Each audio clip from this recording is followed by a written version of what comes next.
मल त्याग हर इंसान की जैविक दिनचर्या का हिस्सा है। ये बदबूदार और गंदा होता है, लेकिन विशेषज्ञों का कहना है कि मानव मल खेती में खाद की तरह इस्तेमाल हो सकता है। 10 लाख लोगों के मल से हर साल 1200 टन नाइट्रोजन, 170 टन फास्फोरस और 330 टन पोटेशियम बनाया जा सकता है। जर्मनी की बोखम की रूअर यूनिवर्सिटी में एक टीम इस बात की पड़ताल कर रही है कि क्या शहरी कचरे का जमीन और खेती में इस्तेमाल हो सकता है। बॉन यूनिवर्सिटी के एक इंडोनेशियाई रिसर्चर भी इस टीम में हैं। अभी हम बोखुम यूनिवर्सिटी में हैं। मेरा नाम फादली है। मैं बॉन यूनिवर्सिटी का छात्र हूँ। बोखुम की यूनिवर्सिटी में टीम के साथ मैंने मानव मल पर रिसर्च किया है। इसका मकसद मिट्टी को उपजाऊ बनाना है। मल को खाद बनाने का किफ़ायती तरीका है मल की गाद को जैविक कचरे के साथ कंपोस्ट बनाना और उनसे फिर अहम पोषक तत्वों को खाद में बदलना। कंपोस्ट बनाने में आमतौर पर तापमान 71 डिग्री सेल्सियस तक चला जाता है, जिसके कारण रोगाणु और कीड़े मर जाते हैं।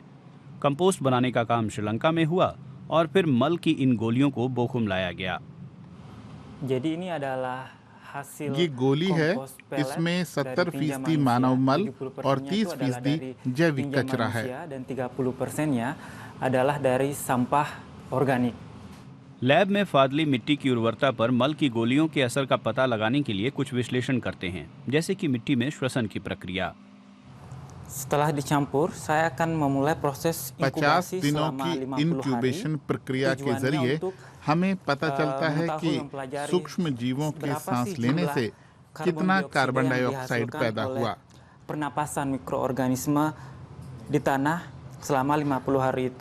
ज्यादा कार्बन डाइऑक्साइड पैदा होने का मतलब है ज्यादा सूक्ष्म जीवाणु सक्रिय हैं और तब मिट्टी भी ज्यादा उपजाऊ होगी। yang ada dalam tanah itu berarti semakin subur tanah tersebut. Indonesia में 95% मल का निपटारा सही तरीके से नहीं होता है। ज़्यादातर को नालियों या फिर नदियों में बहा दिया जाता है। इसकी वजह से 70% नदियाँ बेहद प्रदूषित हैं और स्वास्थ्य की समस्या पैदा करती हैं। कृषि क्षेत्र अब तक रासायनिक खादों पर निर्भर है और ये सस्ता नहीं है।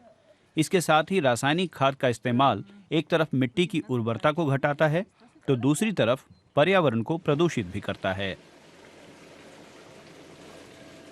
लेकिन अगर इंसान ड्रग्स जैसी हानिकारक चीजों का इस्तेमाल करे तो फिर उसके मल से उपजाऊ बनी जमीनों पर उगे पौधों में भी इसका असर होगा।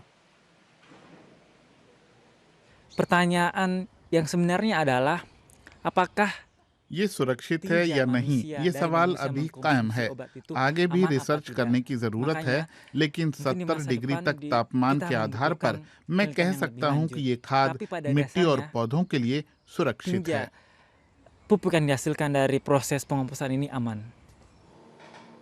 श्रीलंका में international water management institute, Bochum की रूअर यूनिवर्सिटी और बॉन यूनिवर्सिटी के इस साझा प्रोजेक्ट का मकसद कचरे के इस्तेमाल को बढ़ावा देना है। ये रिसर्च कचरे को मौके में बदलकर कुछ मुद्दों का हल ढूंढने की कोशिश में है।